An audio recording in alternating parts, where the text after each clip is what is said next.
All right, 8 o'clock, and it's time to go live. Live here. It's Thursday again, here on the OnoLive Coffee and Cigars live stream.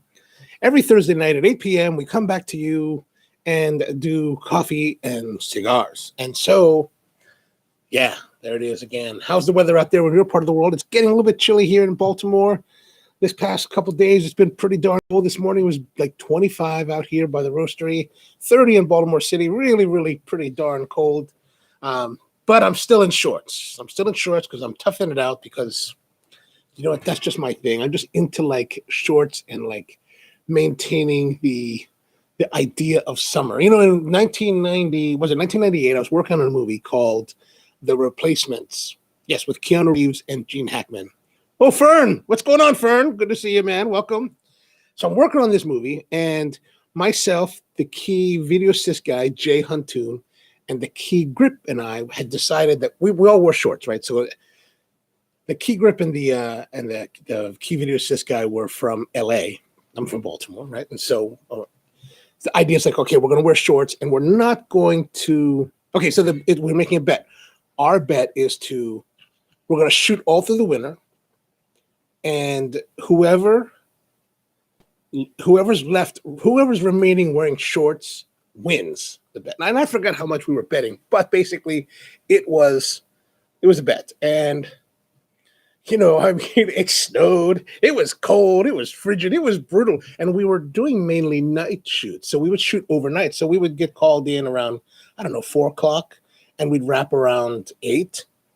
So, I mean, we worked all night at the stadium here in Baltimore, and, man, it was brutal, but I was determined not to lose, and so was Jay Huntoon as well as the key grip, and at the end of the day, we wrapped the show, and none of us had lost a bet, so, you know, but, you know, of course, I was 23, 22 years younger back then, so that's a little bit crazy to do that today, but it's getting kind of cold, but they tell us that it's going to be pretty warm coming up over the next few days, and then into Thanksgiving, it's going to be more in the 50s and 60s, so that's a little bit better. But yeah, Thanksgiving. Can you believe that? It's Thanksgiving week already. Like, my sister-in-law called me, and she's like, have you thought about what we're going to do for Thanksgiving? And I was like, what are you talking about? This is last week. And I was like, oh, crap, man, it's totally Thanksgiving. And I totally don't even remember. It just never occurs to me. So, yeah, so now I've got to plan this whole, like, turkey and whatever. So I'm thinking turkey, duck, and turkey and duck because several years ago, it's like 12 years ago, my brother was living in Hermosa Beach. And I flew out there for Thanksgiving and decided that, hey, we're gonna have this whole Thanksgiving feast. A whole bunch of our Friendsgiving, whatever you want to call it, way before Friendsgiving ever became a thing. And so we decided let's try this fried turkey thing. So we got this turkey fryer, filled it up with peanut oil, and you know, just because there was a bunch of people that were coming, thought, oh, let's get a duck. Let's fry the duck. We got a duck. We tossed it in the fryer, fried it up. And the ducks take about 15 minutes where like a turkey takes 45. So we're frying this duck, pull the duck out, and then I noticed now in the pot, there's more fat in the pot now after we fried the duck than there was when we started. So I didn't think about it at the time. It didn't occur to me before we did it, but then I realized that frying the duck in the oil rendered out all of the duck oil, rendered out a lot of the duck fat. So now there's more oil, and it's now a mixture of peanut oil and duck fat. So, you know, I just couldn't help myself. From my sister-in-law tells me, I think, and I do kind of remember doing something like, she's like, well, you made French fries too. So I think I ran in the house, got some potatoes, chopped them up, fried them up, you know, double fried, low temperature, high temperature, and made French fries in between frying the turkey as kind of like a, appetizer, of course. I mean, why wouldn't you have French fries and duck fat fries as an appetizer? All right, so that's pretty much it. We're moving towards Thanksgiving, and now we're going to be making coffee. So today's coffee, I didn't bring it back. So today's coffee is the Naughty Coffee. And the Naughty Coffee is it's part of this holiday coffee that we do here at Spro, where we take this one coffee, and this year's coffee is a really beautiful coffee. It's really lovely this year, and it's from Central America, and it's a 1,500 meters, harvested in the winter 2019, shade-grown natural Catuai. We're going to take that coffee, and we're going to roast it two different ways. One is going to be a little bit lighter, or on the lighter side, and the other one's going to be on the darker side, but not too dark, like not cold dark. We're not going to, when I do coffee roasting for dark, I like to bring it to a full darkness, but not to the point where it starts to char and you start to get that charcoal taste, which I find to be the carbonate taste. I don't like that. So we don't go to that extent. We go right up to the edge and then stop. So this one's a little bit darker. So we've got that here, and we're going to be brewing that today in the Clever Brewer. This is the Abbott Clever. This is one of the ones that I've used for a long time. And yeah, I know it doesn't look so nice. It looks, I should be using one of the fresh ones that are on display here. But really, this is an old one. We used this for several years. But just to show, I figured I'll use it just to show you that these do last, even though it's got this buildup of scratches, right? It's supposed to be clear. Actually, I was thinking about getting, those guys that you see on the TV or on Facebook ads where they're talking about, if your headlight is foggy, use this and clean it up. And I was like, I wonder if that'll work on this. I might try that soon. Okay, so we're gonna take this, and so we got foreigners out there. Get a turducken. Turducken. Speaking of which, the turducken. I actually have never made one, but a couple years ago, Rusty made one and sent me down one, which was excellent. I love the idea. I'm just not sharp enough to do it, I think.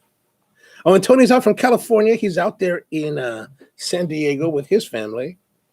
So we're putting the so if you're not familiar, this is the Clever Brewer, and the Clever Brewer is kind of this immersion pour over hybrid. So it kind of has the immersion of the French press.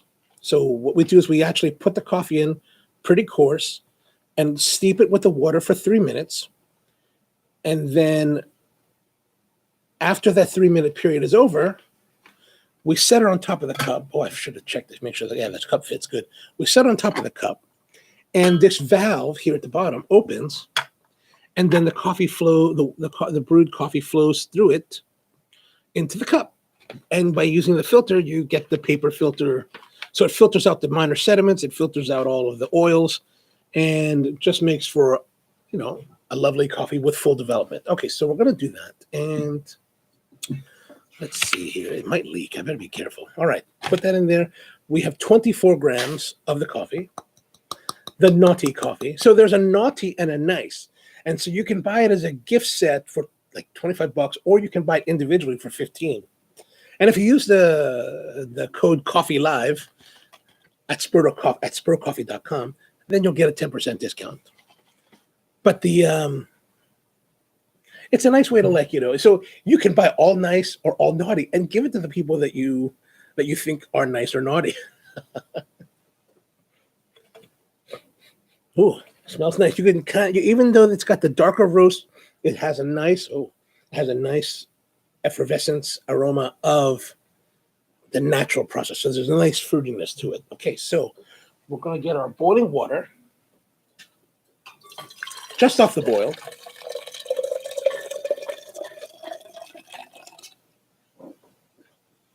So, most people will use a scale. Like people that are serious about making coffee use scales just because it gives you more precision. At the shop, I use scales. But here tonight, I don't use scales. Forget that. I'm a pro. We got it. Okay, so we got our coffee. Set 3 minutes on the timer. All right. You see that? I probably need to get more lighting so that this thing will work. Okay, anyway, so 3 minutes, and we're going to add the water, and we're just going to wet the coffee, right? Because the coffee is still fresh, so it blooms. And if you're not sure what blooming means, that means that all the CO2 that's a byproduct of the roasting process causes some of the coffee to float. And by floating, it's not in the water and it's not brewing and it's not getting the flavor that you want. So that's basically why we let that happen for 30 seconds. And then we use the stream of the water to punch down the floating coffee so that it all gets saturated, all does its good stuff. Yeah, right? Got it. Okay, good. If you make beer, I think the same thing happens during the mashing, right? I don't know. I never made beer. I wouldn't know those kind of things. Oh, so even Rusty tonight has the Diet Cherry Pepsi. Nice, nice, nice. All right, so we've got about, 45 seconds have gone by. We're going to break that down, and we're going to add. So we're adding about 350 grams of water total, which is, if you can see this, it's, as you can see here, it's just right about there. And then I'm going to put the cap on to protect it and keep the heat in as much as possible. And we're going to wait and let this thing do its thing. Yeah, the turducken. I like the idea of turducken. I just don't want to do the labor of deboning. Even though you can get like great bone out of it and then you can make that into like stock. Although today I was looking up ideas for like how to make gravy, how to do stuffing. So I'm comparing what Tony gave me last week, the other day, with this custard stuffing with this sage sausage stuffing, and then like different gravies. And I haven't done like a Thanksgiving cook in well over 10 years. So it's like, oh man, I'm kind of, normally I'm either at my cousin's house or I'm away. And so like if I'm away, even when I'm in Africa, even a couple of times I was in Africa during Thanksgiving, and even in Africa, they have a turkey dinner. It was kind of surprising at the hotel, but it's one of those international hotels, so kind of makes sense. All right, so we've got this rolling another 43 seconds or so.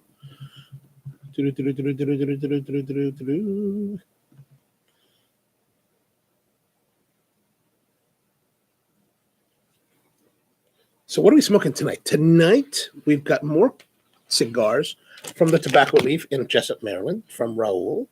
Raul has, we just picked them. We buy them, don't worry. We buy them. And today we've got the Bolivar Cofradia Robusto. This is the number 544 Cofradia Robusto. And this thing should be focusing, but it doesn't want to focus. Is it not set? Is it? All right, so we've got the time. We're going to put it on top and give it a little bit of space. And as you can see, it's falling. It's kind of falling, right? Falling.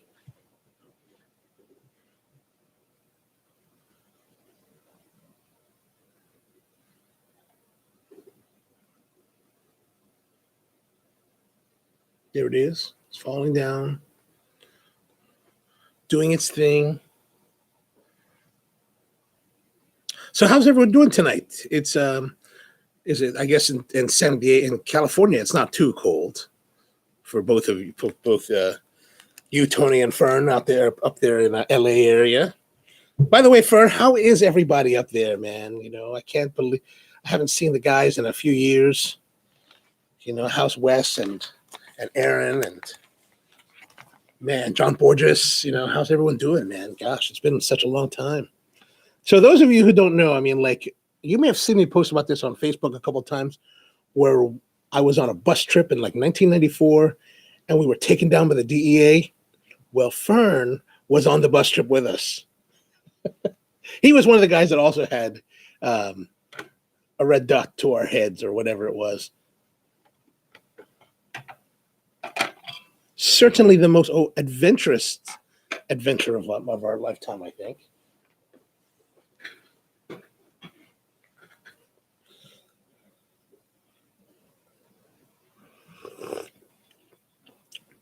Pipe and bourbon, good.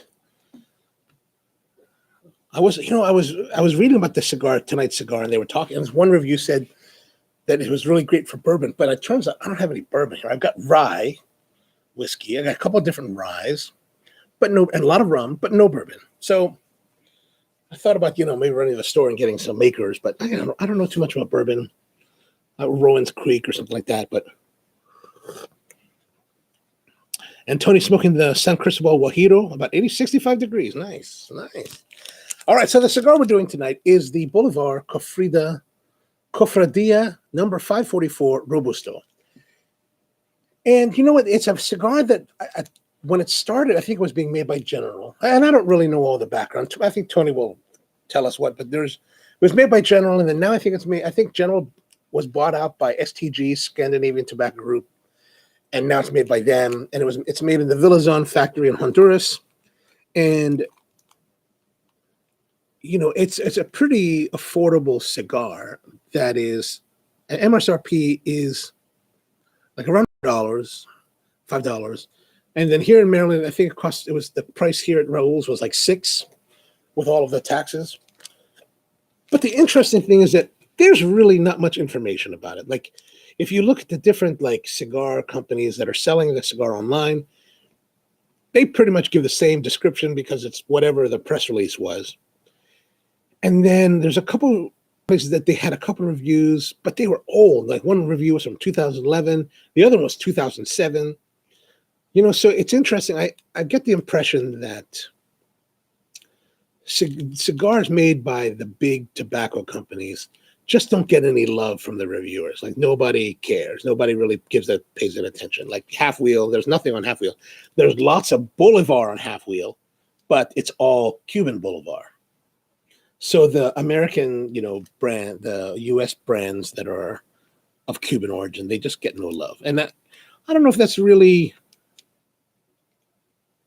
I don't know if that's because, well, it's actually, even I had that kind of feeling, because like when I was trying to decide about what cigars we should do for the show, I picked this one because this is something that I probably would never have chosen. Like, I would never have chosen this normally. I don't even know if I would choose it to smoke on my own, like just to smoke, even though the price point is really nice. It's just one of those things that's like, okay, it's a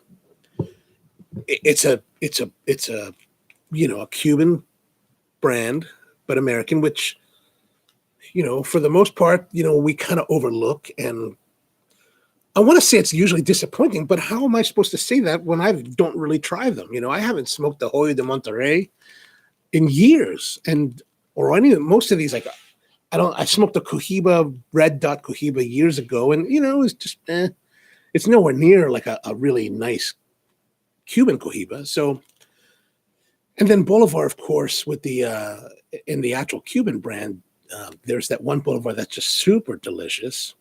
So you just wonder, like, will these live up to it? So you kind of just don't pay attention. I just don't pay attention to them. So that's one of the reasons why I did get this, because I thought, you know what, let's give this a fair shake and really see if we can figure out what to do with things. So that's what we're going to be smoking. George, hello. Weizen Maduro with a vodka martini. Nice, excellent, excellent. All right, so let's get into it. Oh, the coffee. Let's do the coffee. The coffee is nice and robust. That darker roast really comes out. And then you get the berries. Like, there's a nice, like a deep blueberry. And it just becomes like a darker blueberry because of the darker roast. I mean, the roast, it does get a little bit roasty at this level, but it's not offensive and rather pleasant. Good amount of body. And all right, let's get into the cigar. So this is the number 554, 5 by 54, 5 inches by 54 ring gauge, Robusto. And it is from Honduras, made in Honduras. It has an Ecuador Connecticut wrapper and is a Connecticut. Wait, let's see here. Where's my name? It has a Connecticut broadleaf. See, this is the thing. So I've read different things, and like, okay, so Mike Cigar says that it uses both a Connecticut broadleaf and Ecuador Sumatra wrapper. How can you? This is not 2 wrappers. I don't think it's 2 wrappers. And let me see if I can get this thing to. Oh, yeah, the functions are working. I don't know why it's not. It's not. As you can, let's see if we can get it to zoom in. Come on. I'm trying to cover up whatever it seems to be focusing on, so it'll focus here. Whatever. Forget it. Inting, good to see you. Welcome. And you're smoking the Four Kicks Cup Especial and pairing it with a Tanduay Coke. Oh, that's a good way to go, man. Tanduay Coke. You know, if you're drinking Tanduay Coke, have you tried Flor de Caña 7 and Coke? And if you haven't, like I don't know if you're where you are in Tingy, but if you happen to be in Manila, go down to Elbert's Real Room and see Bianca and tell her that I said to give you a taste of the Flor de Caña 7 that I have. I have a bottle there at the Real Room. So tell Bianca I said hello and that I said to have a taste. Mix that with Coke. That's something that a lot of us in the coffee industry, especially those who travel a lot to Nicaragua, we're always drinking that. And a lot of the cigar manufacturers that are based in Nicaragua will drink that Flor number 7 with Coca-Cola as well. All right, so we're going to cut this into it and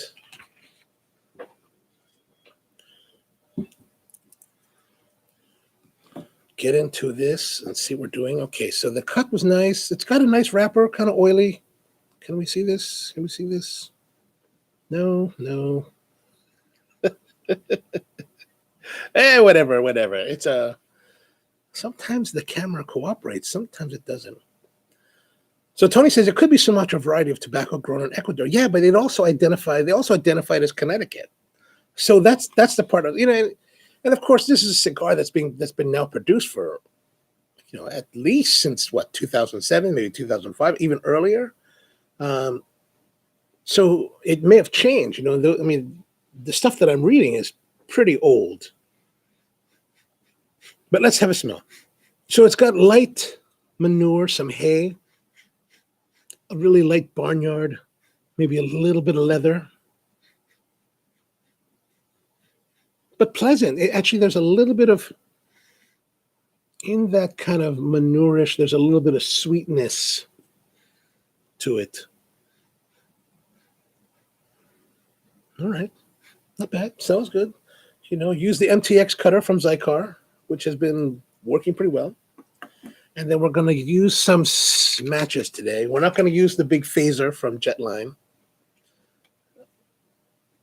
Mainly because I just want to get through as many matches. I don't know if you guys, but I've got matches, and everywhere you turn in the drawers, there's matches. And it feels like there's hundreds of boxes of matches.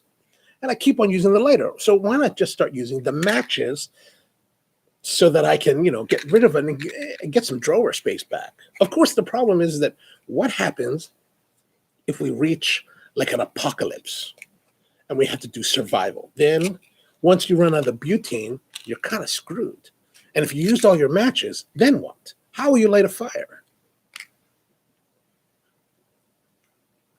These are the things I think about sitting around. All right, let's go. Here we go. Maybe we'll do some ASMR.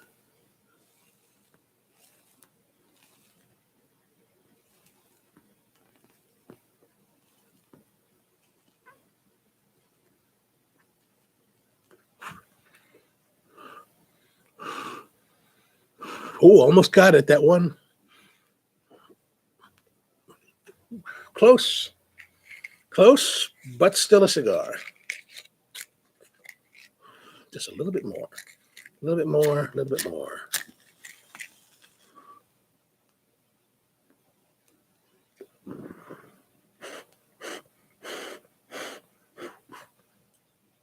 So, Inting, what time is it there where you are? It's what, almost 9 o'clock in the morning, is that right? 8 o'clock in the morning?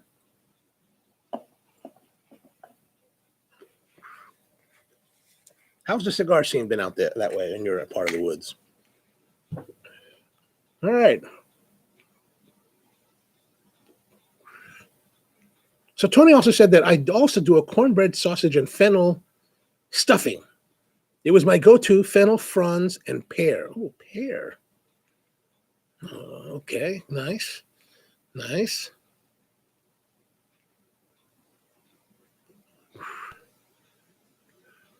Oh, you're currently in Jersey. Nice, nice. Oh, you brought the Tanduay to Jersey. Or can you buy that in America? I haven't seen that here yet. I've got a couple bottles at home somewhere. I'm kind of scared to drink it because it's like, oh, what if I run out? Then I'm kind of done. Especially since at this point we can't go back and get more.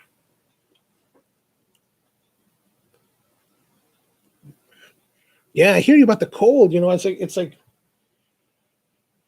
I thought it was going to be a lot colder in here. So I've got the heater pumping, even though the exhaust is running. But so far, the cold hasn't invaded into the space yet.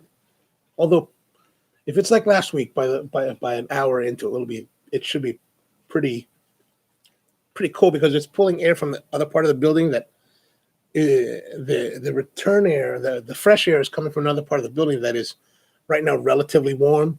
So once it sucks all that through the system, then it'll probably be getting cold. And that's why I'm wearing my thicker t-shirt. Like I've got this Dickies, right? This is a Dickies t-shirt. See the Dickies? And the Dickies is nice and thick. So it's like, you know, normally I wear these thin t-shirts. And man, it was like I wore this one day in August. I was like sweating. It's terrible. Right? This is our kind of black is our uniform at the shop. So I always wear black. And but today it was all like super cold. So I was like, oh, this is going to be just right. It's like, all right. Yes, I agree. There's going to be a nice warmer weekend. It'll be nice to have that again. All right, so starting off,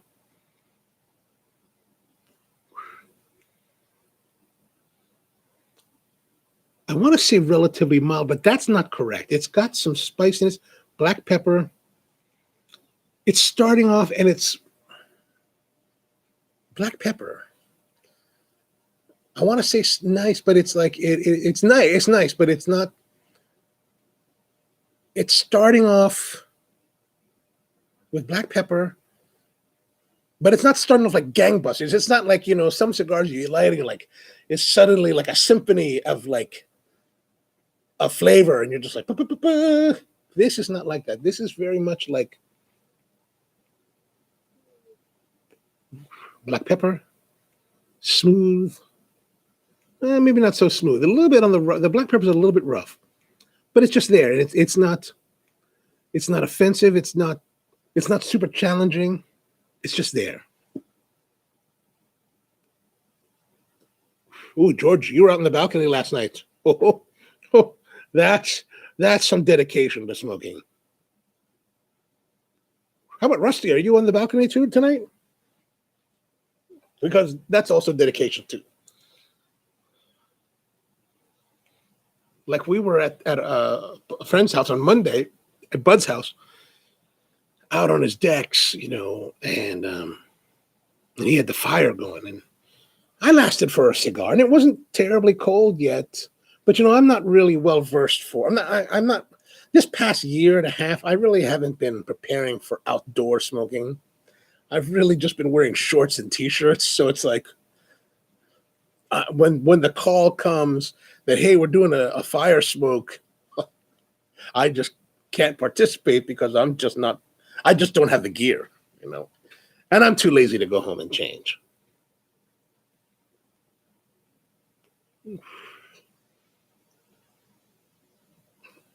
So good draw, good amount of smoke. That part is pleasant, and the black pepper is still rolling.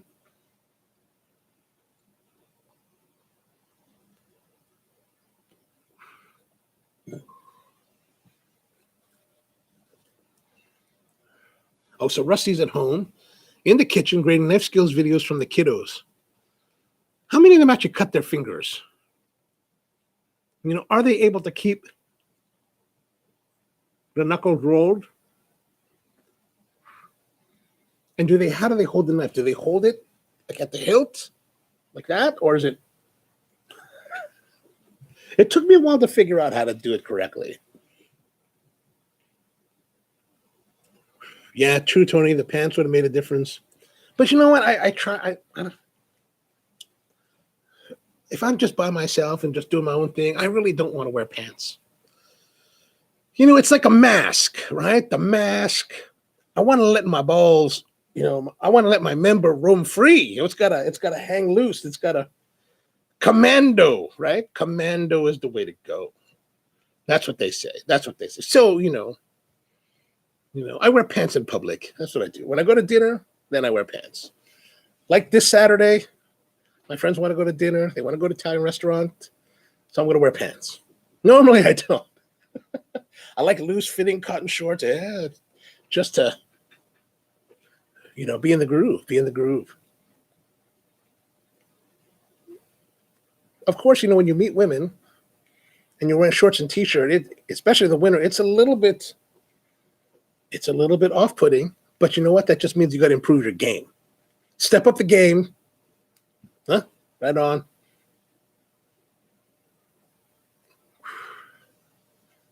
Yeah, so the cigar is moving along.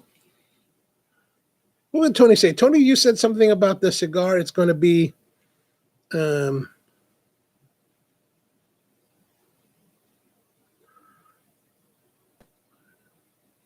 yeah, another Honduran cigar from General will meet expectations, but won't surprise you. Yeah, it's not. It's meeting what I've read. What they say. They said it's heavy flavors of earth and spice for a bold, robust smoke from start to finish. I mean, it's got that. It's got the pepper. I guess that's the spice. Yeah, I can see the flavor, the earthiness to it, and it's just solid. Fern says, it's toasty at my front yard fire pit. Sutliff Christmas spice and Elijah Craig barrel proof heat.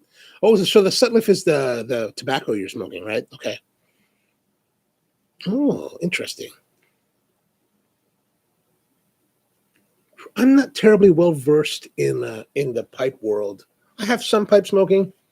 I have a few pipes. I have a meerschaum. I have two meerschaums. One is kind of a straight pipe. The other one is a nice carved claw.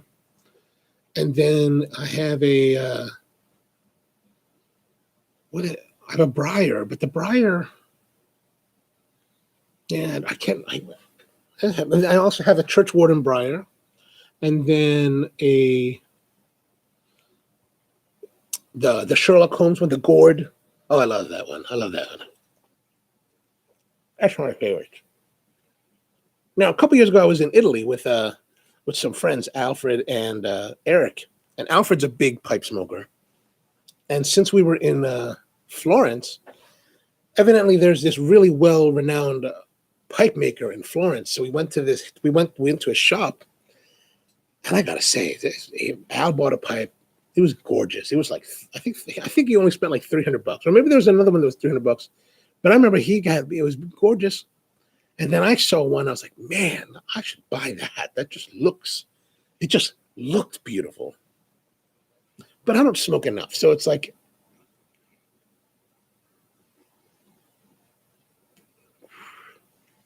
oh yeah, Inting says that Elijah Craig's a winner. I'm gonna try more of that. I haven't really had too much bourbons. Most of what I drank from Bourbon World is the Maker's Mark, of course, and I've had the Rowan Creek. Is that the one? Then I had the one with the red. It's like a white, like a cream colored paper label with like red lettering.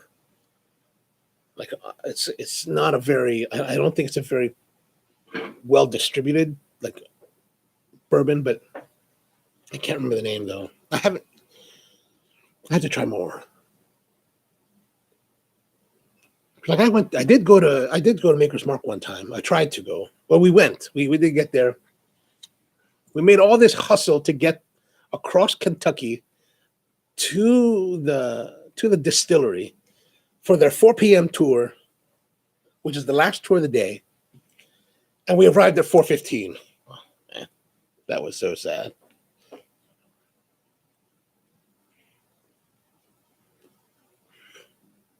Yeah, so the cigar, good smoke, good draw, pepper, some spice. I don't get the earthiness. But that's about it. But I guess if you're buying a cigar that's like $5, it's not bad. It's enjoyable, enjoyable enough. It's not the powerhouse that the Cuban Bolivar is.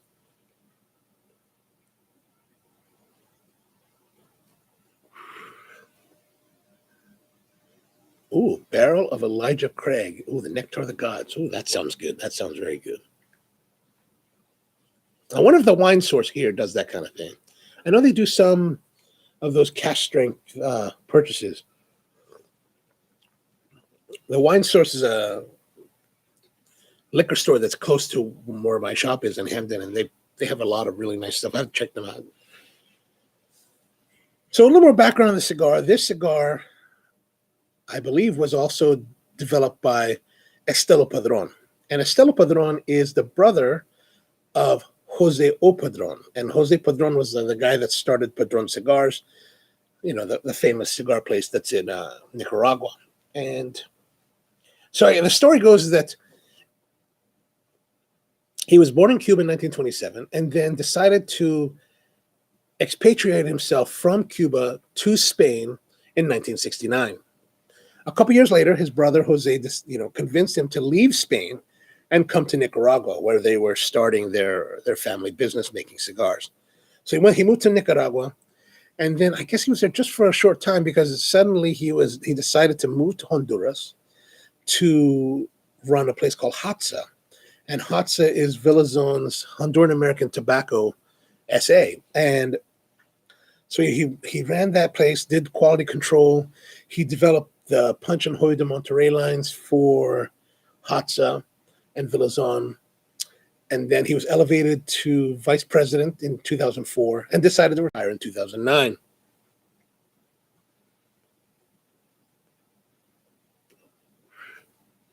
His retirement only lasted 6 years, sadly, because in 2015, he got ill and then passed away at the age of 87.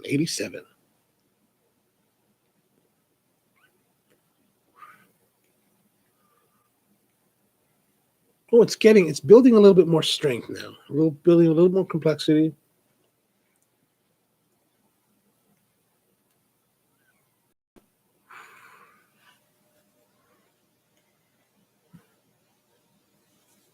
Oh, Fern, you're heading off to Kentucky.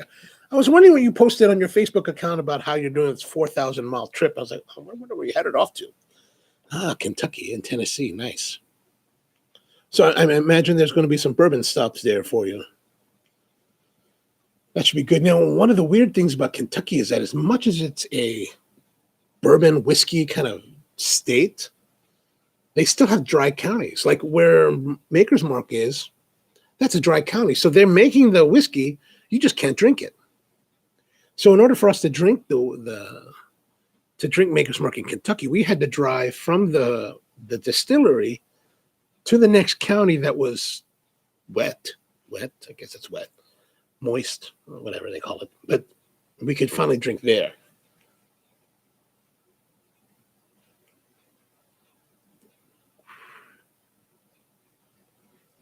I mean, for the cigar, it's got good construction.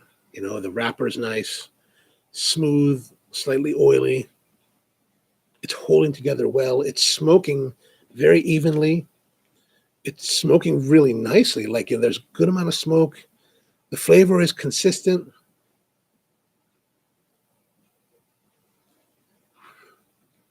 The black pepper is good. It's some of the other cigars we smoked over the course of the show, it's like they're consistent, but a little bit boring, right? This one with the pepper, it's peppery, so it's consistent, but it's not like it hasn't become a chore yet. Sometimes you're smoking and it's just not so exciting, so it feels like you're having a chore to get through it.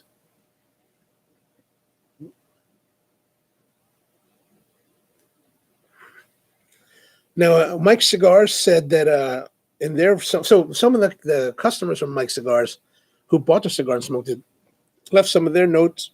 They said it was hints of cocoa and cream. I don't really get much cocoa or cream yet, or at all. It says it's smooth, which it's relatively smooth. There was a little bit of that roughness from the pepper early on, but it's overall relatively smooth. Yeah, lots of smoke. The ash is white. The ash is, I wouldn't say that's really white, but it's pretty good.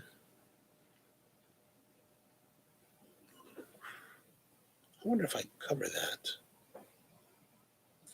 I'm wondering if this light here is causing the focusing. I'm concerned about the focusing. But it talks about pairing with a Kentucky whiskey. So let us try something else. We're going to try, the coffee's fun, but let's try this Whistle Pig 10-year. And no focusing. There it is, Whistle Pig, Whistle Pig. So I was recently at a cigar dinner last month that was held by Tobacco Leaf and was held at Ruth's Chris Steakhouse. It was one of the I guess the alcohol was Whistle Pig. And Whistle Pig, the guy brought out a whole bunch of different Whistle Pigs. This was like this 10-year. I thought at the time, I thought it was a little bit on the harsher side, but let's see. I was unfamiliar with Whistle Pig when we went to the dinner, which was good. It was also a Davidoff dinner, so it was a Davidoff Cigars Whistle Pig dinner. So you got like 5 Davidoff cigars, 5 flights of Whistle Pig drinks. So there was a cocktail first, no, 2 cocktails, the 10, the 15, and then some like cask aged, rarity. So it was really actually, and it was what they charged us $125. So you got the New York strip steak dinner, $125, 5 Davidoff cigars, and one of them was in Nicaragua. But still, it's like I think the 5 cigars on their own is already that price. So it was a good deal. All right, let's see.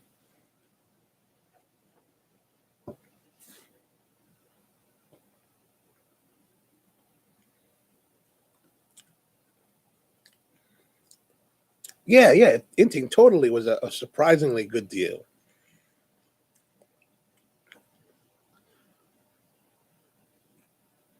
Now, when it comes to the bourbons, I'm getting this particular Whistle Pig 10-year.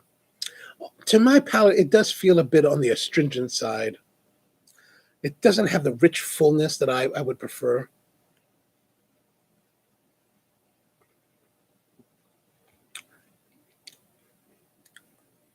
Let's see how it goes together.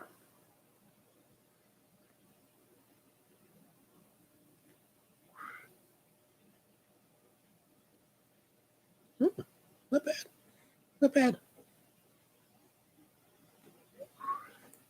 There's some complementary flavors going on right now.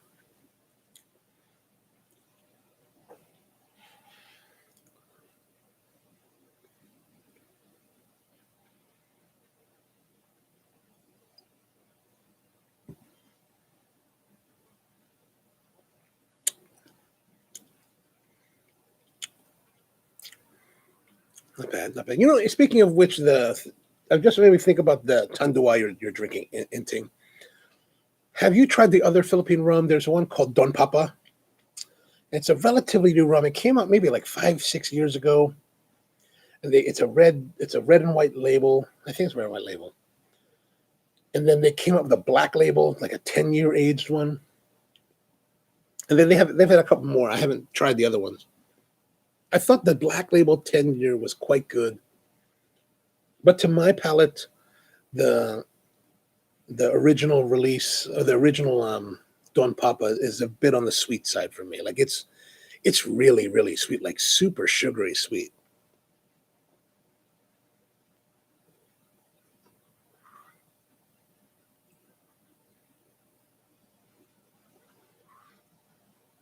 Oh, that is kind of a pleasant pairing with the rye.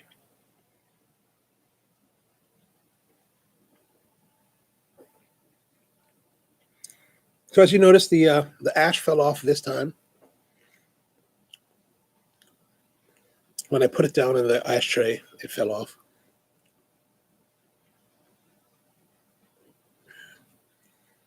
Oh, also, that reminds me, now that you're saying that you're Google searching it, Rusty was telling me that he wanted me to come up with this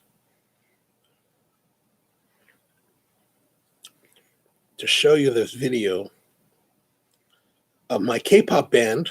Well, not my K-pop band, but the K-pop band I've been following. They just came up with a new video.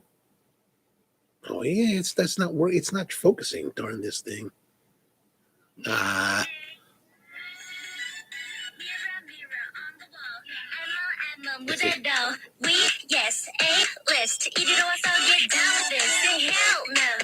Makes me want to do like TikToking. But I was posting about it today because it came out on Tuesday, so 2 days ago, and the K-pop world is really kind of filled with like super hypey fans. Like they're super like into it, and like one of the things that they the K-pop bands, they do these dances, right? And so fans around the world will shoot their own dance cover videos, and the choreography in these videos that these bands do is pretty complex. Or it's a choreograph, right? So these fans, I mean, it's only been 48 hours, and some of them they dropped like yesterday or the day before. So I mean, like it's almost as though the moment the video dropped, these guys were all over it, learning how to just dance and then making their own. It's really surprising. Like it's just like, whoa. Even this one girl already has a tutorial video on how to do a dance, not just doing it, but teaching you how to do it.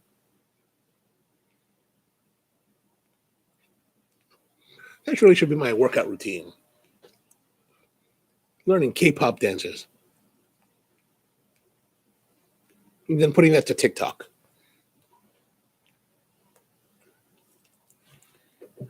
Yes.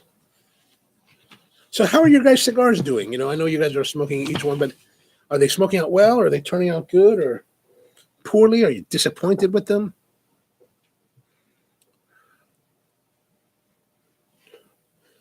So, and like I said earlier, like nobody's really reviewing these cigars. And like Stogie Guys has this review that I read from 2007.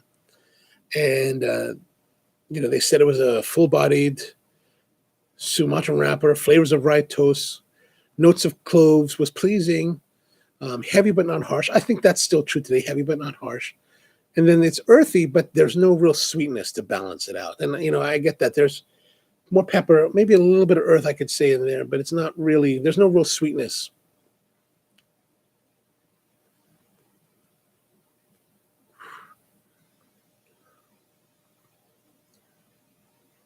So also speaking of which, if you're going down to Tennessee to see your daughter, Fern, are you going to catch a football game?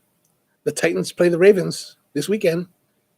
Oh, no, that's maybe you won't make it. You probably won't make it there by then. But this weekend, Titans, Ravens. And then I think, what is it?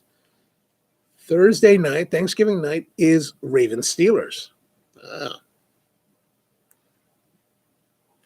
Although the last time we went against the Steelers a couple weeks ago, we didn't do so good. The Steelers' losses are always the most bitter losses. And Steelers victories are always, when we're victorious over the Steelers, that's always the best. That's all you want. Like you could lose the rest of the season. You could lose all other, 14 games.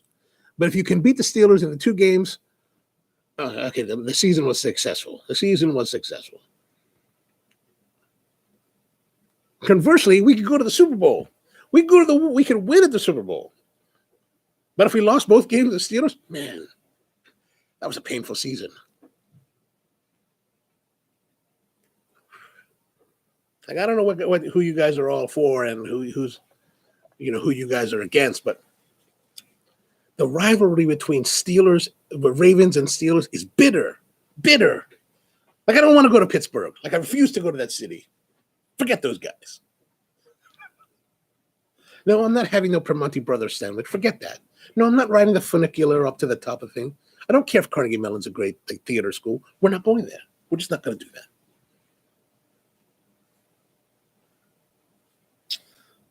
Yeah.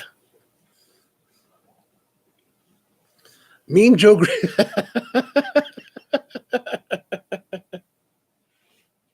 Like, you guys have in Jersey, are you guys Jets fans? Because I tell you what, one time several years ago, this man, it's been like 2012 or 2010, something like that. I was up in New York City, like last month, in October, for the Star Chef conference again, and there's a place on 52nd and First called Cigar Inn. It's now Casa de Montecristo, but back then it was Cigar Inn, and so it was like it was a Monday night game. So I was there on a Monday night because the conference had just started, and I knew the Ravens were playing. I just didn't know who they were playing, so I knew the Ravens were playing. So I was like, I'm going to go to the cigar shop. I'm going to go have a cigar. I'm going to see if we can catch the Ravens, right? So I hike it all the way up to the cigar shop. And if you've ever been to Cigar Inn, it's a huge shop, right? It's huge. It's big. There's a big lounge in the back, and you could probably seat like 40 guys, 50 guys, right? And I walk in, and I'm all ready for the Ravens, right?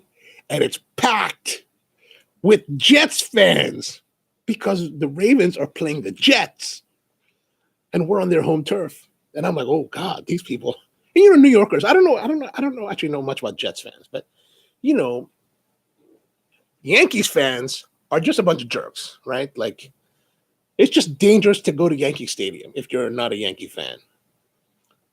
And then they come to Baltimore and they act obnoxious, It's like, you just want to beat these guys, right? So I don't know what Jets fans are like that, but obviously, and I didn't bring my jersey, right? So because I just wasn't bringing anything, but obviously I'm in like enemy territory, and I'm deep in enemy territory. Like, everyone is Jets fans. Like, I'm surrounded, and I get this seat in the middle of it all, and I'm just like, oh man,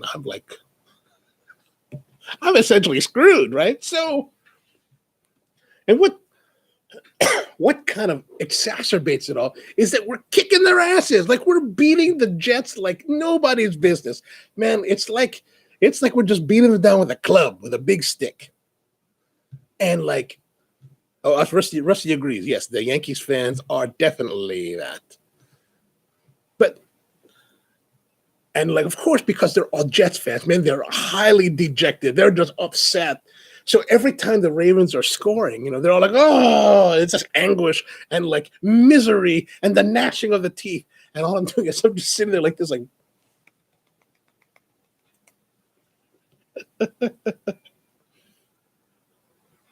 so I'm sitting there like hoping that I make out alive. Because, like I said, I don't really know if Jets fans are as crazy as Yankees fans. But so finally the game's we're getting to the last 2 minutes. The 2-minute warning comes up, and everybody's they just had it. All the Jets fans have had it. They're just leaving in droves now, right? They finished their cigar. They're like, I'm out of here. And I happened to be sitting at this table I moved to this table because some seats cleared. And this guy, he's just dejected. He's got like half a bottle of his wine left. And he's like, oh man, here, why don't you just take the rest of the bottle of the wine? And I still have the empty bottle. And this guy gave me like this really, really old bottle of Petrus red wine from France. I was like, holy crap, man, this is amazing. He was all dejected. He was so dejected that he gave up this wine. And who knows, this bottle's probably a couple $100 by this, And so it was like, oh my gosh, man, crazy. Let's see. So Rusty said, Jet fans are still disgruntled since the butt fumble. Oh, I'm sorry about that. Sorry.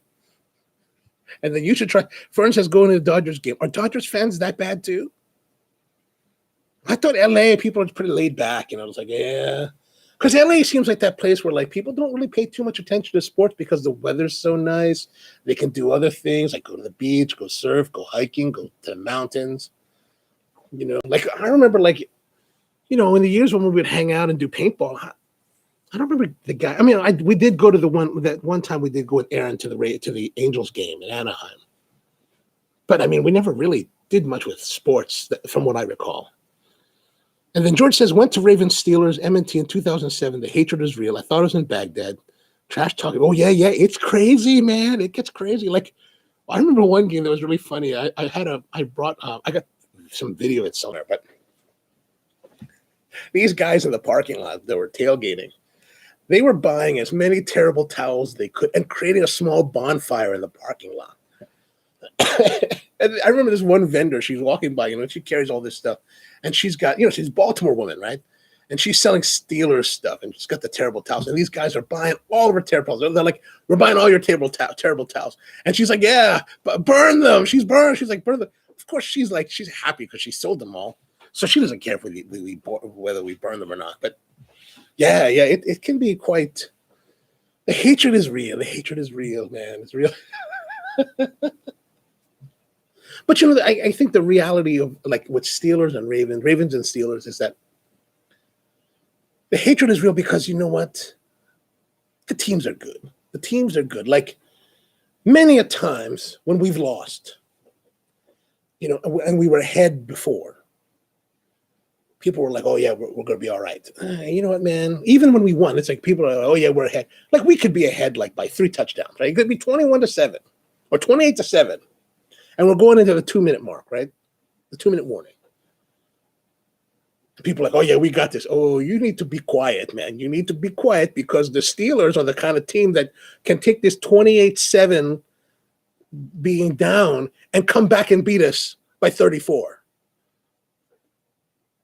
You know what I'm saying? You know what I'm saying? Or even by 29. I mean, they're just that good, right?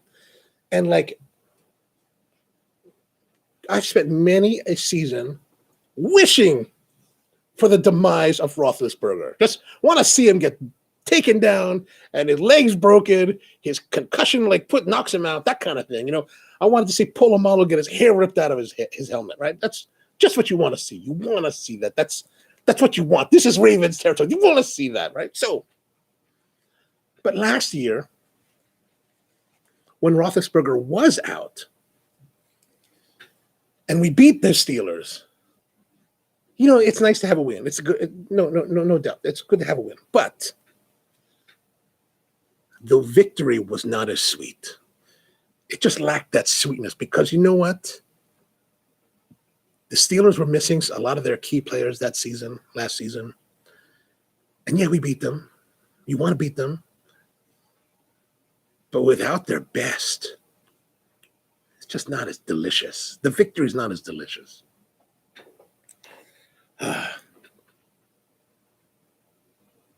So hopefully next week on Thursday we will have victory. I think we're playing at M&T Bank Stadium. I will not be there because COVID, but also I gave up my season ticket a couple years back because it's just getting expensive. It's expensive. You go to the game and it's like you want a Coke or they serve Pepsi there. They don't do Coke. You want a Pepsi? It's like $6. $6 for a Pepsi. And you know what? The vendor itself only gets $1.50 of that $6 because the Ravens take 70 cents on every dollar. So I calculated $6, they get $1.50. So the vendor only makes the $1.50 that like Royal Farms makes or 7-Eleven. The Ravens make all this other money. You know what? $6 so that I don't know, $5.50 more or $4.50 more. $4.50 the Ravens are making on a Coke or a Pepsi for doing nothing. No wonder they're a $1 billion team.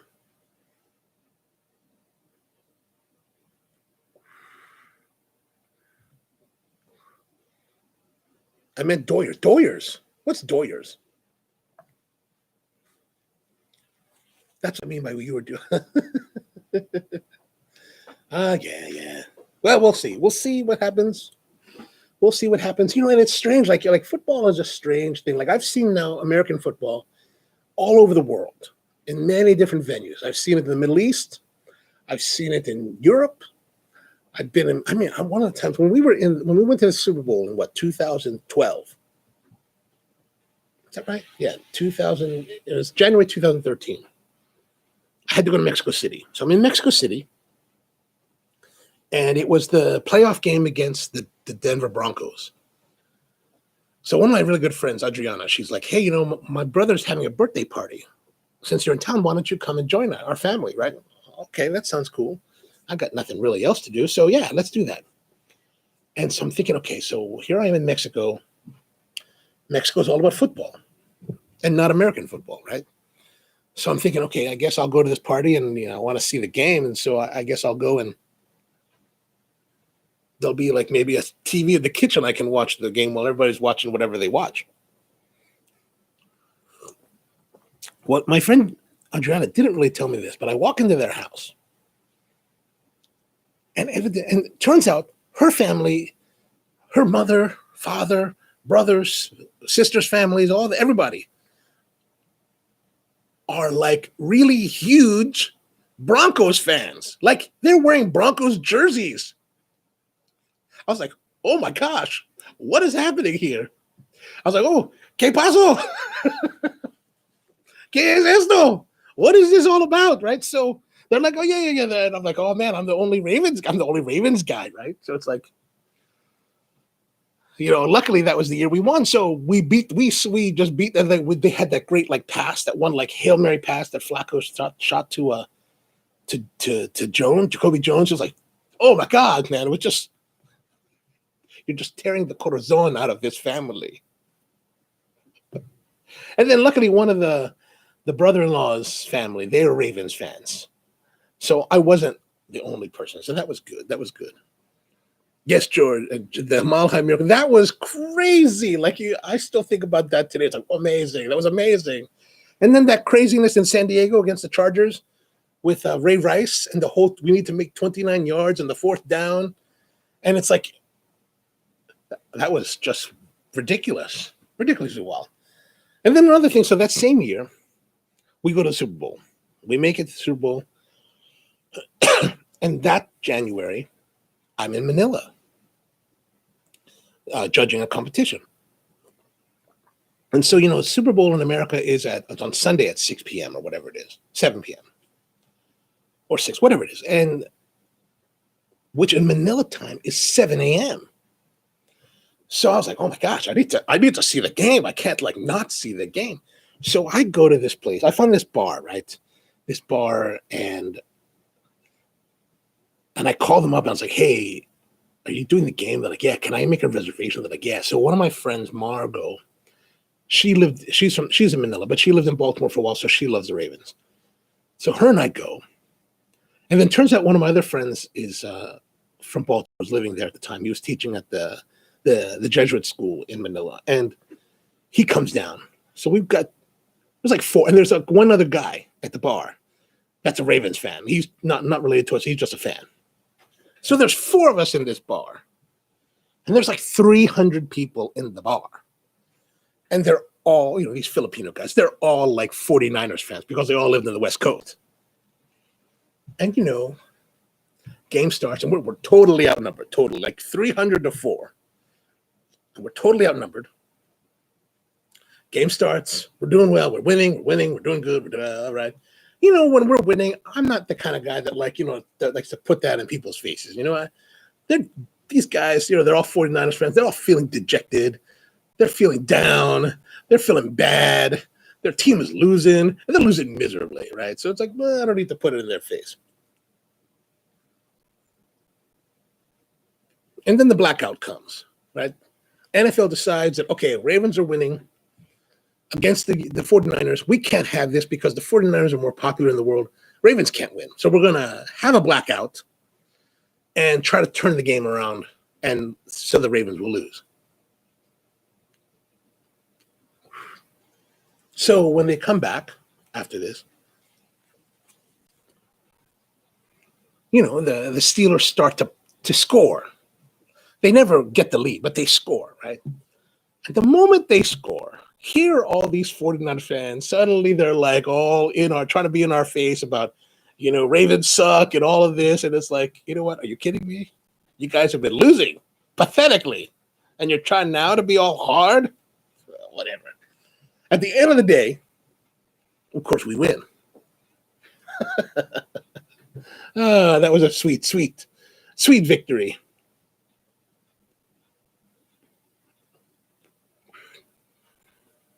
But we haven't won the Super Bowl since. We haven't been to the Super Bowl since, which is all right. I'm not too worried.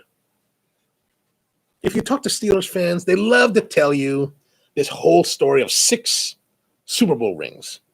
You know, no matter what they're always like, I'm trying to be obnoxious. They're always like, we have 6. What do you have? 2? We have 6. And then you hit them with the statistics, right? It's like, hey, look, you have 6. I get that. But it takes you on average 12 years to get a Super Bowl ring. Ravens, on average, 8 years. So if we move along, if we're moving according to plan, we're due within the next year or 2. I thought we were going to go last year, but, you know, we just didn't make it. Very sad. Maybe this year, but this year, you know, even though we've got Lamar Jackson, he's done a very good job. You know, I think these teams, they saw that his asymmetric type of playing is just kind of scaring them, so they really paid attention, and they might have his number. But to be honest, I really haven't watched any of the games this year. This whole COVID thing and like everything else that I'm working on has just kind of, you know, taken priority over watching football games. And it's a shame because, you know, like, and I think part of it's because we don't have a cigar shop like here in Baltimore that we hang out in. Like we used to hang out at this one cigar shop not too far away. We had a whole crew there, and like, you know, on Sunday for Sunday games, 1 o'clock, 4 o'clock, we would all gather at the cigar shop. We'd bring a grill, we'd bring food, we'd have a buffet.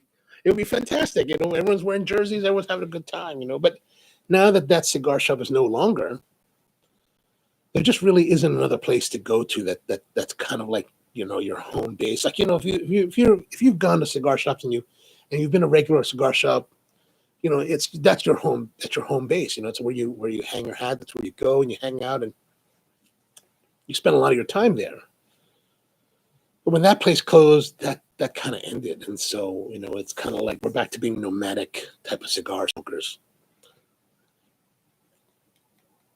And, you know, no matter how much you smoke at friends' house and it's fun, you know, but there's still that when you smoke in a group with your group of friends, right? You know, we have a group of friends, we smoke together, but when you smoke together at someone's house, that element of surprise is gone. Like when you're at the cigar shop, you never know who's going to walk in.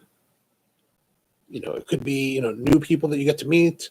Just, you never know what's going to happen. Women will join you at times, you know, and when you're hanging out with guys at one of the guys' house, guaranteed ain't no women coming by. All right, Fern, have a great night. Thanks for tuning in. Again, have a safe journey.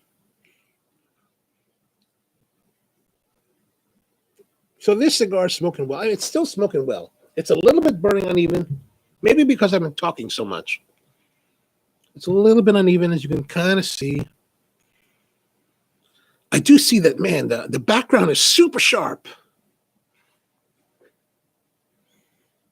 That's kind of irritating me, to be honest with you. What if I put this down here? I don't know why it wants to focus on the background. These are mysteries of cameras.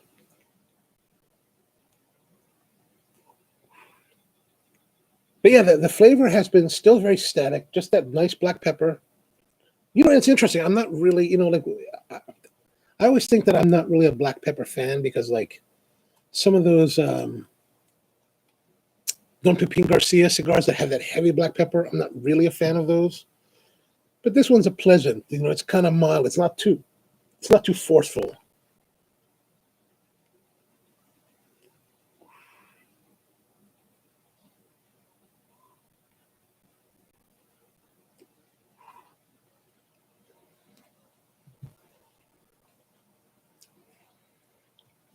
Let's see how the coffee is doing.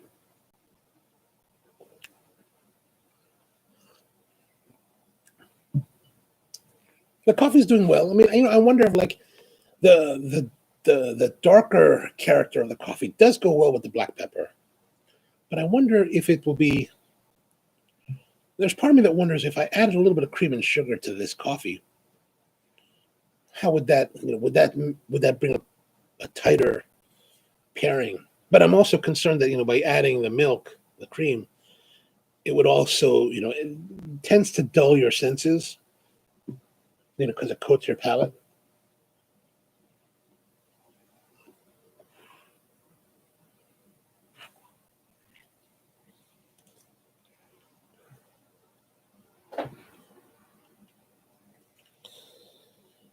Whew. Let's see. So what's in the news this week? Rihanna is out again, and she's got her hair cut, and it's cut like a mullet. I saw a picture of it. Not too flattering. I don't know why you want to do a mullet. I certainly hope people don't bring that back. There are certain things in the 80s that should stay there. Like, some friends of mine for Thanksgiving, for Halloween, they were having a little gathering, right? And I was going to go, but at the end of the day, I decided that, COVID's getting worse, so I'm going to not go. And they had a theme. They were like, we want to do an 80s. Everyone wear 80s. We're all from the 80s, right? Like, we're all of the age where we're from the 80s. And I don't know about you guys, but like, I lived the 80s. I don't want to go back. Like, I don't have any clothes that are reminiscent of the 80s, really. Like, they're saying, put together an 80s outfit. And you know what? I just don't have it. I just have no 80s clothes. So I don't even, and I'm not going to buy it just for that. That's just ridiculous. Like, where would I buy a members only jacket today? I guess I could go to Amazon or something, eBay. But, it's like one of those things where it's like, oh, I don't know.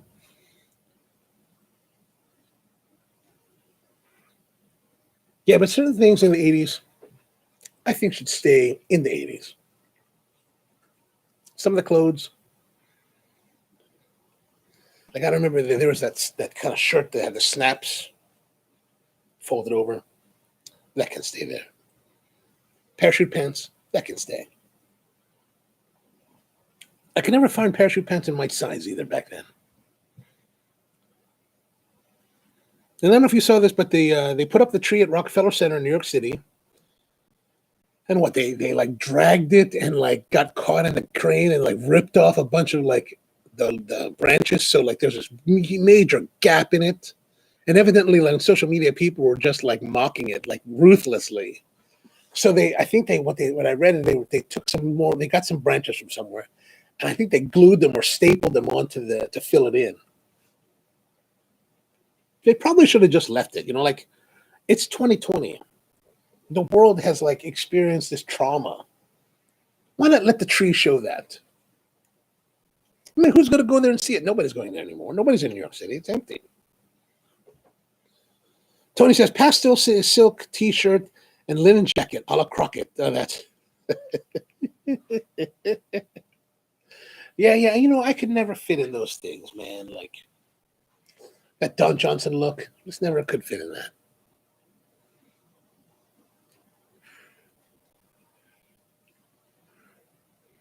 And then evidently, Elton John told Shawn Mendes that, hey, take it easy. We're only human. Don't get crazy. Which really doesn't mean much to me because I have no idea who Shawn Mendes is. Who is that guy? Do you guys know? Because I have no idea who he is. I just saw the blurb on CNN or People magazine. And I was like, that sounds interesting. But Shawn Mendes, I guess he's a musician of some sort. But like I said, I'm so far behind in like American music. Like I'm really like living in a bubble, in my own little bubble here, really just in this space right here. Did you own a pair of Z Cavaricis? No, because you know what? I've always been a chubby guy. They never had Z Cavaricis that fit. Yeah, I never got to wear those. Plus, I was always more into like the alternative scene, not punk, but alternative.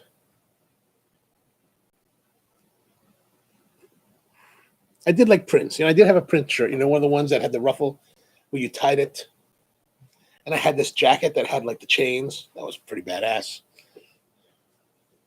Big boy guest shoes. No, I never had big boy guest shoes. Actually, I didn't really wear jeans too much. Like in my scene, they wore jeans, but it was more, I don't even know, I guess Levi's or maybe Lee's. I don't know. I don't know. OP shorts. I had OP shorts. I like beachwear stuff. I've always liked shorts, even when I was young.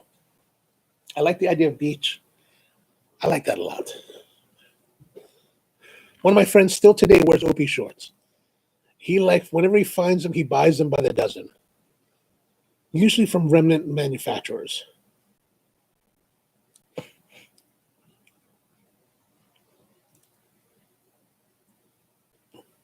And then for those of you who use iPhones, I just read another blurb today. Apple was to pay $113 million to users for slowing down the iPhone. So it turns out Apple was caught slowing down the iPhones. So now they have to pay restitution. But, Apple is what? Multi-billions in, profit. They park multi-billions offshore. $113 million is not a lot of money for those guys. That really is nothing. They could pay that tomorrow and not be. And what does that mean, right? How many users of iPhones are there? A billion? 113 billion means that what? We each get $4. That makes up for all of the lost data.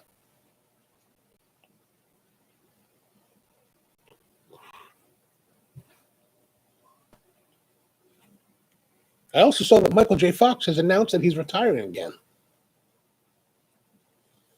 See, Tony says $22.50 for those affected. We're going to have to look that up to see how you figured out that was affected. I think I was affected. But $22.50, really? That's not even paying 1 month of my bills today, They should have made it like a couple $1 billion. Some amount that would prevent Apple from doing it again. Because if you're just giving everybody $22.50 and you're paying out $113 million, that's not a penalty.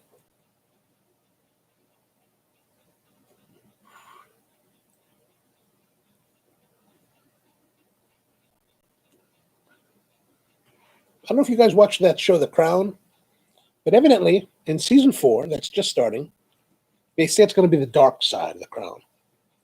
The era where Lady Di is killed. I think she gets killed in this season. Maybe they really go into how she died, who killed her. And speaking of Lady Di, I did find this guy on YouTube. This guy, Chef Darren McGarity or something like that.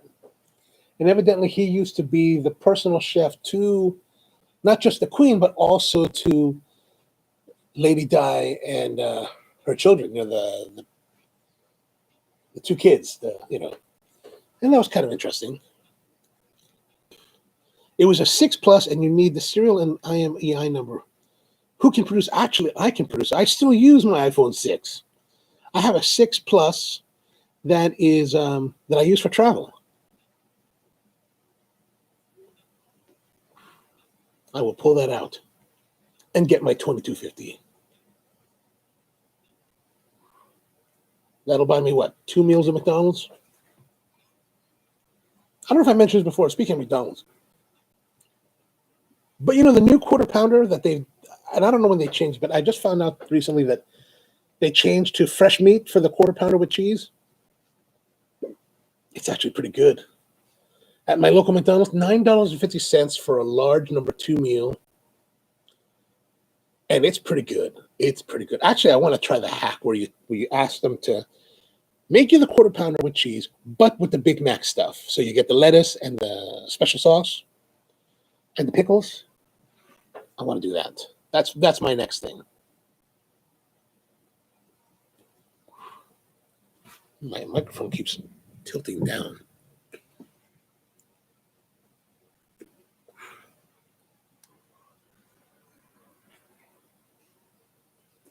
And did any of you guys watch the launch? The SpaceX launch this past week? I tried watching it, but I keep on coming at the wrong time. So I get there it's half an hour before the launch, and then I come back in later, and the launch has already happened. And then I come back the next time, and it's an hour before they dock, and then I come back again, and it's they've already docked, and it's I keep missing all the highlights. But still, I gotta say, we might have talked about this before, but that SpaceX Dragon, man, that is some smooth-looking stuff. It looks straight out of Orville. It looks straight out of sci-fi. Everything looks really nice. You see the footage of the Apollo missions, and it's or even like the space shuttle, it's all janky. You know, it's all that like a cockpit interior. This is all like, you know, HAL and shit like that. All right, we're getting a little bit of peel on the wrapper here, right about there. But the cigar's been smoking consistent. Good draw, good smoke. It's starting to build a little bit of heat, a little bit of slight bitterness. And Tony says, you just need to submit the form, which I think I will look for that. I will look for that.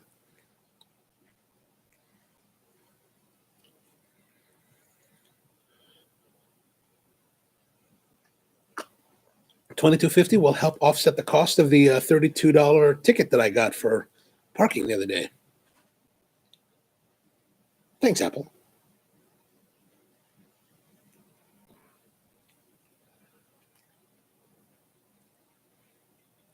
So I know we talked about a little bit about Thanksgiving, but what are you guys planning to do? Like, what are you going to cook? Turkey, how are you going to cook it? You know, I've been thinking about the turkey. Should we brine the turkey? You know, so my thought is a brine and then in the refrigerator to dry it out with some salt, get that nice crispness to the skin, the dry skin.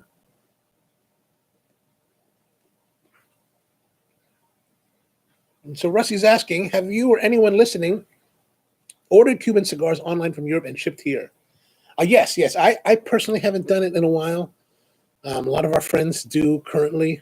One of the places I do recommend now is Delay Cigaren in Saarbrücken, Germany. It's Dalay Zigarren, Z-I or Zigarren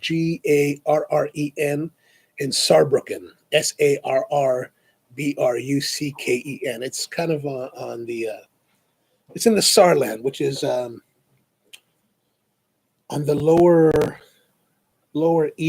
southeastern corner of Germany, a little bit north of south of Luxembourg, and north of that town where they had the terrorist attack last year, which I happened to be in Saarbrücken when the terrorist attack happened. And, you know, so it happened in like, you know, right there at the border of Germany and France, like there's the freeway that you cross, and then there's a bunch of like, you know, side streets that you can cross the border.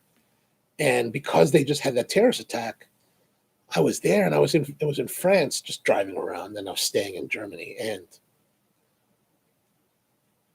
I remember coming back on the freeway into Germany, and like there was a backup because the gendarmerie had shut down the freeway and was like checking cars. So I got off, and I'm like driving on the side streets to cross the border back into Germany.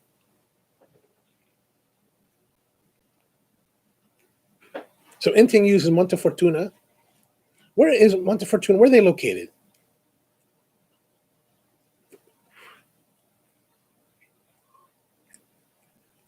So one of the reasons I like Delay is because Sully, the owner, is he's a real participant on all of the Romacraft forums. So, and he's also one of the distributors or dealers of the Wonderlust. So that's one of my trips a couple years ago. I decided I was going to get me some Wonderlust. And since I fly on Star Alliance, you know, a lot of our transits through Europe are through Frankfurt. So usually when I'm in Frankfurt, I usually book a day or 2-3 days in there and then drive over. It's only like a 3-hour drive from Frankfurt. So he's got really good selection. He's got really great conditions. Another place that I really like for cigars is Gerard in Geneva, Switzerland.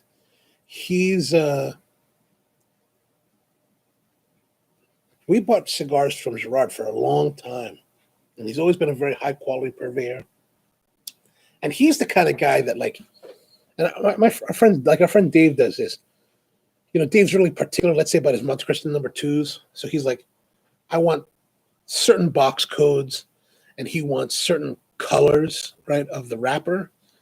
And if you're to that level of specificity, Gerard will actually take your order and will look for those cigars and build you a box. So if you really want like a certain color wrapper of any cigar, he'll tell you it'll take some time, and then over maybe a couple months down the road or whatever, he'll call you and be like, okay, I've got your box, and it comes in.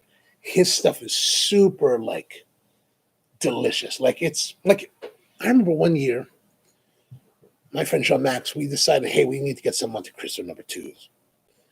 So I called up Gerard and I said, hey, can you send us a box? And I didn't really think about it, but like, it cost us like $400 for this box, and which is really expensive. And the box itself was something like $250, $275, but it cost us almost $400 because it's a $90 shipping fee. What I forgot was that for that $90 shipping fee, it'll cover up to 4 boxes. So if you buy 1 box or 4 boxes, it's $90. So we paid the most we could pay. But those cigars were so incredibly good that within like, so we split the box. So what, 20 something, let's say 20 in a box, right? Maybe there's 22, but 10, 11 cigars. I sucked those down in like 2 weeks. They were so amazing. But I didn't want to spend that kind of money again. So I bought another box from Puro Express in Spain. And that had, you could I bought 1 box and it was like $225 or whatever. And the shipping wasn't too much. And it got here like maybe $250 total. But even after a year of aging those cigars, they still were not the equal to what I got from Gerard. And so in 2014, when I was going to Rimini for the World Barista Championship, I decided I was going to go visit Gerard. And so I flew into Milan, rented a car, drove through Mont Blanc, went to Switzerland, to Geneva, and hung out for a few hours with Gerard. And he gave me a big tour, beautiful shop. It's in the Kempinski Hotel in Geneva. So super gorgeous hotel, super gorgeous. And he's got this whole vault in the adjacent building where if you're of a certain customer level, and I don't really know what this level is, he will give you a locker in this climate controlled vault where you can age your cigars, and you can come visit them yourself, or he'll send them to you, or whatever. And it's really just immaculate facilities, and he's super crazy about quality. Like the day that I was there, he had just received an order of like 300 boxes from Cuba Tobacco. And he was like, and he tells everyone, is like, I go through each one. So he opens each box, goes through, looks at each individual cigars, and decides which ones he's going to keep. So he told me out of his order, he's like only keeping 80 boxes. So out of 300, he's rejecting 220 boxes. And I asked him, well, what do you do with these boxes that you're not taking? He's like, well, I sell them to duty free. So he sells his seconds to duty free. So I think of all the dealers that I've seen, he's probably the very best. I would say Salih is probably second. And then, of course, if you want in the UK, James Fox is also very good. The problem with the UK is that it's so godly expensive. They have this crazy tax on tobacco that's like, I don't know, maybe like 50% tax, some crazy. So it's like, the last time I was in London, I had like a 12-hour layover at Heathrow. So I went into Central to just hang out and pass the time. So I went to James Fox. And I got this country exclusive, the exclusive of Britannia. And I forgot which one it was, but it was like, a Toro-shaped cigar, Cuban. It was like $55. It was crazy. But Monte Fortuna, I have to check that out. I'm not familiar with them.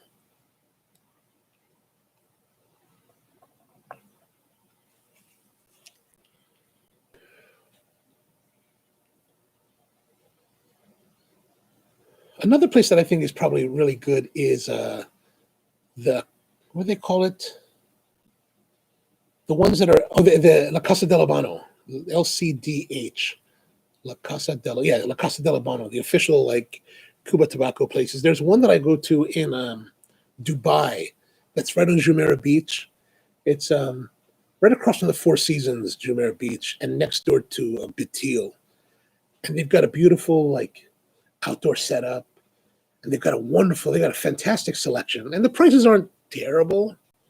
I did have a big old, what A size was that? Was it the Hoy de Monterrey A? But anyway, that's another place that might be worth checking out. But now that Trump changed the laws on, I'm not sure exactly where we are with shipping cigars to the United States. Like, for a while, Gerard in Switzerland actually stopped shipping to the United States because a lot of them were getting confiscated. And then, so that was 2014 that I know he wasn't shipping at the time. I think that changed, but then it may have changed again because Trump changed the laws. So now, what is it? It's illegal now. It's completely illegal for us to bring anything back from Cuba.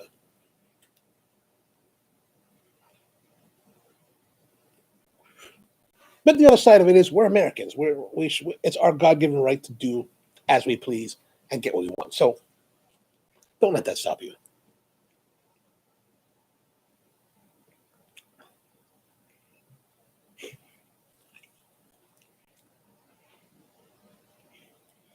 Tony says, brine the turkey. That's a good idea. I think I'll do the brine.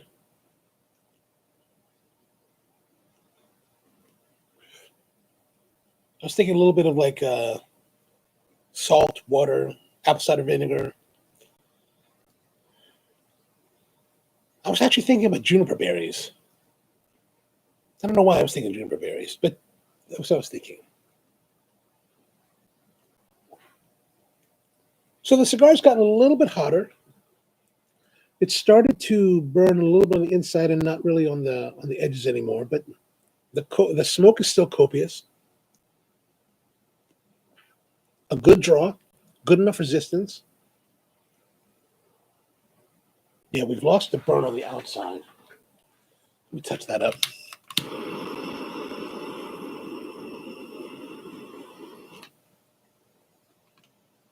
Oh, there's a little crack right here, so there's a little bit of smoke coming through.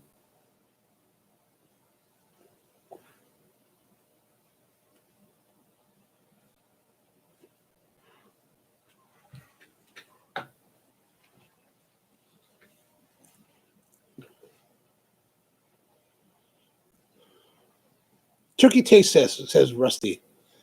Dry brine versus wet brine. Ooh. And then Tony says he used bourbon and orange for his turkey. Oh, that's good too. That's good too.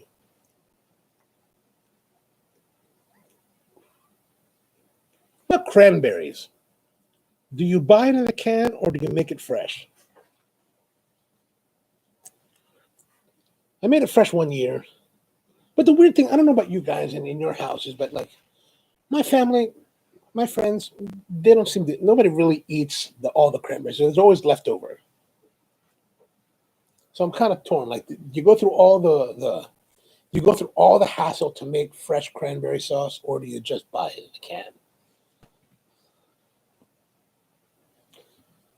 Is Ocean Spray good enough?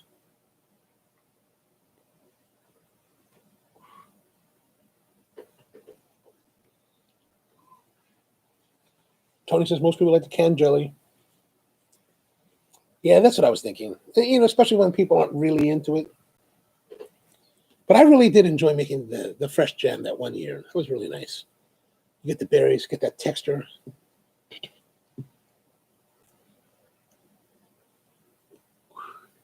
And this time of year, there's also now the gobbler from Wawa. And I guess you guys have Wawa in Jersey, right? So Wawa has that gobbler sandwich. So it's basically like a sub with like chunks of turkey meat and stuffing, gravy, and cranberries. Actually, I really like it with the stuffing. I love that. But the one that I got from the Wawa locally here, it was a little bit lean on the meat. Like there was, a lot of bites where there was no meat. So I was like, I really like it when it's really filled with turkey. And so there's a place in Hamden called Luigi's, and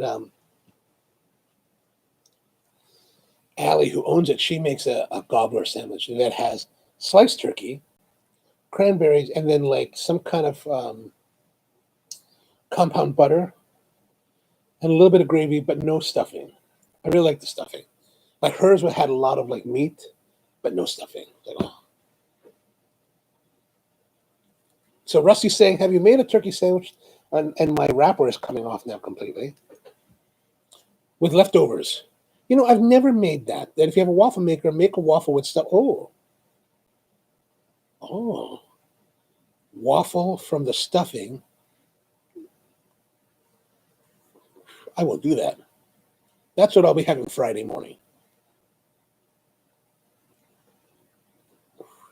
So now the cigar is basically starting to fall apart because the wrapper's off. And the binder is, I don't know if you can see, but the binder is starting to separate. And it's starting to flatten out. Open face with gravy and on those stuffing waffles. Oh, yeah. That sounds good too.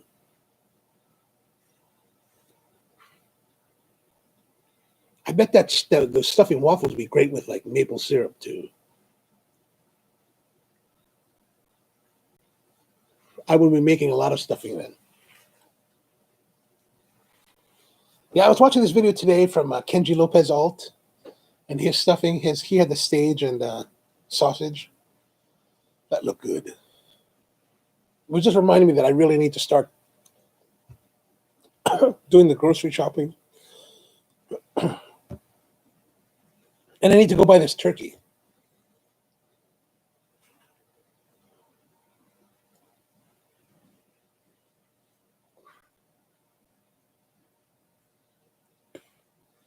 Rusty says, to me, the stuffing is the best thing on the table. I agree 100%.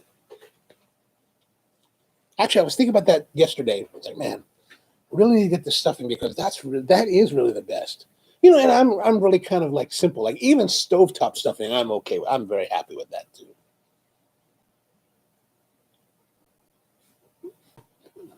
Oh, God.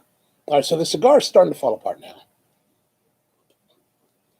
Rusty says going to Panera tomorrow to buy a bowl, cut up and dried. Oh, good idea. Good idea.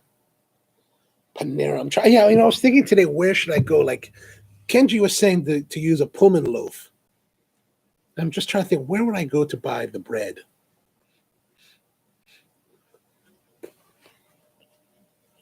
Like, I wonder if Japanese shokupan would make a good stuffing bread. Okay, I'm taking this binder off. All right, this cigar is now completely falling apart now. Tony agrees, yes.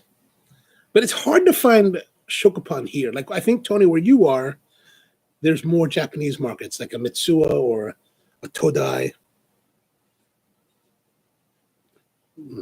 All right, that's done. That thing is just completely falling apart now. Oh, now it's all smoky. Put that out of the way. If you have a good local bakery, says Rusty, you know, the thing about the bakeries, I wonder, like, there's a couple bakeries that I'm thinking of that, but they tend to do more of that, like, pan de campagna, that really rustic kind of crusty bread. I don't know if would that work. Would that be good? I wonder.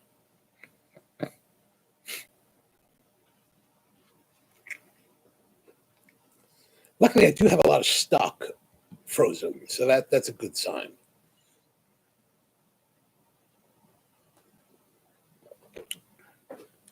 I'm going to have to look more into that. I will look more into that over the next day. Tomorrow. I should really do it tomorrow. I'll do it all tomorrow.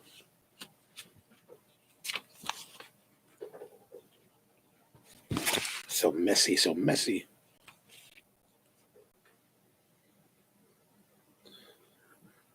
Yeah. Have you guys been following the Mandalorian? I think it comes out again tonight. So Star Trek Discovery. Those are really the two shows I'm watching. Oh, I did watch. I ended up powering last weekend the first season of For All Mankind. I don't know if you've seen that. I think that's kind of interesting. It's a story that's made by Ron D. Moore, who is the producer of Battlestar Galactica, the remake. And it's about the NASA space program, the Apollo missions, where instead of the United States making it to the moon first, Russia made it to the moon. And that prompted basically a space Cold War between Russia and the United States that has now stretched. The first season stretches all the way into the 80s, where we've set up a moon base. We're setting up a moon base, and the Russians have set up a moon base. And the Russian cosmonaut in For All Mankind that they showed is actually this Russian actor that's also in that. There's another series on Netflix called Away with I can't remember her name now, but basically it's another where they're going to Mars, and it's kind of funny to see him in both. Rusty says, if your supermarket gives you free turkeys, start thawing up by Saturday or Sunday. Oh, good idea. I don't know if any of the local markets here are giving away free turkeys, but if I get the frozen, definitely have to start thawing that stuff out. Well, I guess that's it for this week. The cigar's done. Thanks for tuning in. I really appreciate you taking the time again to stay with us. Yeah, and I did get all the cigars for through the end of the year. I forgot to bring them over here, so I don't know what they are. But there's going to be, like some of your suggestions were some of the I think there's a Drew Estate in there. There's also a, what do you call it? Saka's cigar. But when they didn't have a lot. They only had the Umbagog. So there'll be an Umbagog coming up. And Rusty's asking, would I smoke it again? Would I smoke it again? Yeah, you know what? I have one more, and I will smoke that at some point. I guess if I'm taking this long to think about it, probably not. It's a good cigar. It's cheap. But, like I've said in the past, my real go-to cigar lately has been the Roma Craft Intemperance Revenge with the Brazil Arapiraca wrapper. And that just got so much flavor and so much complexity and dynamism. I just love it. I just can't smoke enough of those. And yeah, I probably wouldn't. Yeah. Inting saying Saka is killing it this year. Yeah, I mean, I see. I can't get to try a lot of them. I have one more brulee left that I will be smoking at some point in time. I kind of feel like I need to be in the right mood for the brulee, but we'll try that again. So since we're doing Thursdays and next week is Thanksgiving, I'm thinking that my family, we usually eat our Thanksgiving meal earlier in the day instead of a dinner. So I'm saying, yes, we're going to smoke again on Thursday evening, same time, 8 o'clock. And instead of doing I'm just going to find something in my collection that I have and just smoke that. So let's get some cigars together to prepare something fun, something that you like, something that maybe even something rare, Tony says, should have come to my shop to get the Sun Compromiso Verita. Oh, Mexico. Oh, maybe I'll try that. And the turkey coma. Yeah, that's the problem. You always want to sleep. And it's weird. Like turkey, Thanksgiving, and I'll report about this next week. But like, from what I remember, it's like the last couple of years I've tried to be more frugal in the Thanksgiving eating. Like I'm going to eat a little bit. But those little bit, it's suddenly like,